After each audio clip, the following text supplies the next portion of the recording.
श्री स्वामी समर्थ, जय जय स्वामी समर्थ। स्वामींचं नाव घेऊन मी या व्हिडिओला सुरुवात करते। हिंदू धर्मात ब्रह्मा, विष्णू आणि महेश या त्रिदेवांना महत्त्व आहे। यात विष्णूंना जगाचे पालनहार म्हटले जाते।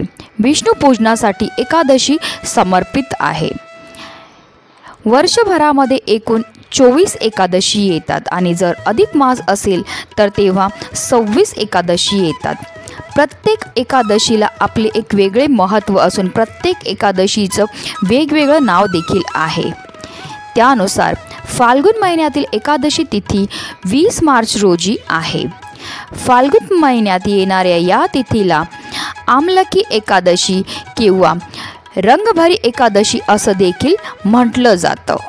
या दिवशी आपल्याला श्री हरी विष्णू आणि माता लक्ष्मीची विधिविधानपूर्वक पूजा करायची आहे, सेवा करायची आहे, निरंतर जप करायचं आणि त्याचबरोबर आपल्याला काही उपाय देखील करायचे ज्यामुळे आपल्या जीवनामध्ये असणारं सर्व दुःख, सर्व विघ्न, सर्व दारिद्र्य हे नष्ट होईल।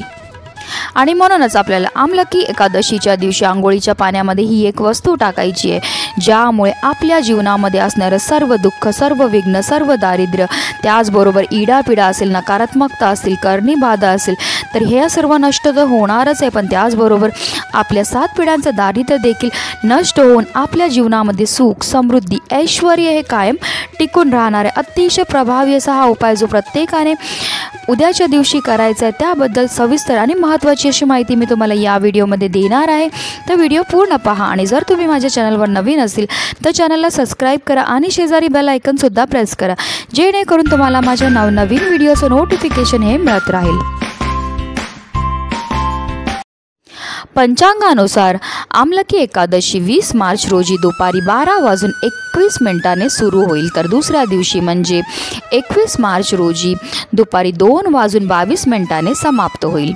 व्रताचे पारण 21 मार्च रोजी दुपारी 1:07 पासून ते 3:32 पर्यंत करता येईल।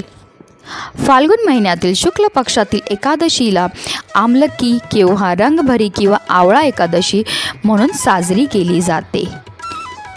या दिवशी विष्णूसह आवळ्याच्या झाडाची पूजा केली जाते। ज्याप्रमाणे श्री हरी विष्णूंना तुळस अतिशय प्रिय आहे त्याचप्रमाणे त्यांना आवळ्याचं झाड देखील अतिशय प्रिय आहे। आवळ्याच्या वृक्षामध्ये श्री हरी विष्णूंसोबत माता लक्ष्मी वास करतात, त्यामुळे आमलकी एकादशीच्या दिवशी भक्त आवळ्याच्या झाडाखाली बसून विष्णूंची पूजा करतात। तसेच या दिवशी आवळा दान केल्याने 1000 गायी दान केल्या इतकं पुण्य प्राप्त होतं, त्याचबरोबर सर्व यज्ञाचे सुद्धा फळ प्राप्त होतं। या व्रताच्या प्रभावाने व्यक्तीला मोक्षाची प्राप्ती देखील होते। अगदी तुमच्यापासून माझ्यापर्यंत प्रत्येकजण खूप मेहनत करतो, खूप कष्ट करतो जेणेकरून आपल्या जीवनामध्ये सुख समृद्धी नांदेल, पण बऱ्याचदा काय होतं ना, आपल्या घरामध्ये काही दोष असतात किंवा आपल्यामध्ये काही दोष असतात त्यामुळे सुद्धा आपल्याला कोणत्याही क्षेत्रामध्ये यश हे मिळत नाही। आपण मेहनत तर करतोय, कष्ट तर करतोय, पण आपल्या कष्टाला नशिबाची साथ मिळत नाही। तर ह्या सर्व समस्या का उद्भवतात, तर ह्या उद्भवतात आपल्या घरामध्ये असणाऱ्या दोषांमुळे। जर आपल्या घरामध्ये वास्तू दोष असेल, पितृदोष असेल किंवा आपल्याला किंवा आपल्या घराला नजर लागलेली असेल किंवा आपले ग्रह चांगले नसतील तर त्यामुळे सुद्धा आपल्या जीवनामध्ये अनेक प्रकारच्या समस्या ह्या येत असतात। आणि म्हणूनच अशा विशेष तिथीला जर आपण काही विशेष उपाय केले तर ह्या सर्व समस्यांपासून आपल्याला मुक्तता मिळण्यामध्ये मदतही मिळत असते।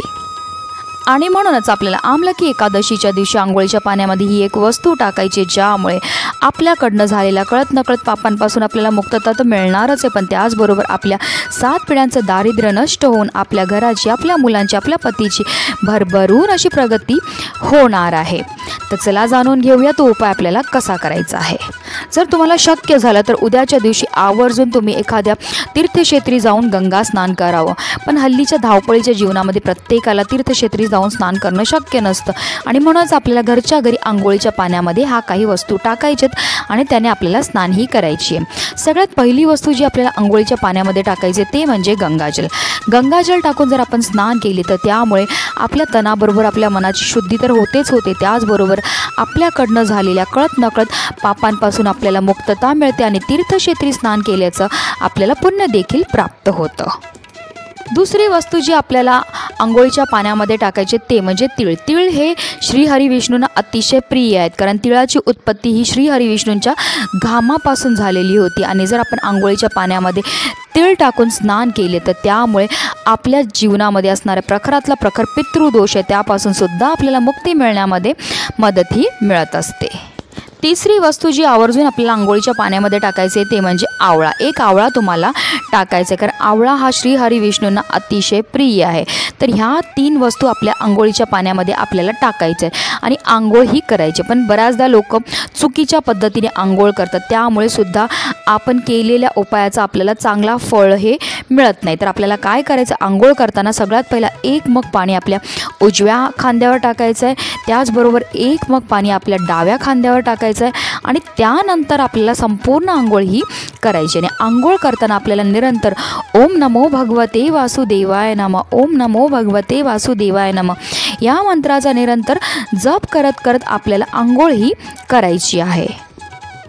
कारण जेव्हा आपण ह्या वस्तू आपल्या आंघोळीच्या पाण्यामध्ये टाकतो त्याचबरोबर निरंतर नामस्मरण करतो, त्यामुळे आपल्या तनाबरोबर आपल्या मनाची सुद्धा शुद्धीही होत असते. आणि स्नान झाल्यानंतर आपल्याला विधिविधानपूर्वक श्रीहरी विष्णू आणि माता लक्ष्मीची पूजा करायची आहे. श्रीहरी विष्णूंना पिवळी फुलं, पिवळी फळं अतिशय प्रिय आहेत आणि सगळ्यात जास्त प्रिय आहे ते म्हणजे तुळस. आणि उद्याच्या दिवशी आवळ्याला सुद्धा खूपच महत्त्व आहे आणि त्यामुळे आपल्याला आवर्जून श्रीहरी विष्णूंच्या पूजनामध्ये आवळ्याचा समावेश हा करायचा आहे. तर अशा रीतीने आपल्याला ही आंघोळ करायची. ही आंघोळ केल्यामुळे आपल्याला सर्व पापांपासून मुक्तता मिळते, त्याचबरोबर आपलं 7 पिढ्यांचं दारिद्र्य नष्ट होऊन आपल्या घराची, आपल्या मुलांची, आपल्या पतीची भरभरून अशी प्रगती होते. नक्की करा आणि व्हिडिओ जास्तीत जास्त लोकांपर्यंत शेअर करा, जेणेकरून प्रत्येकाच्या आयुष्याचं कल्याण हो हीच मनामध्ये इच्छा. श्री स्वामी समर्थ. जय जय स्वामी समर्थ.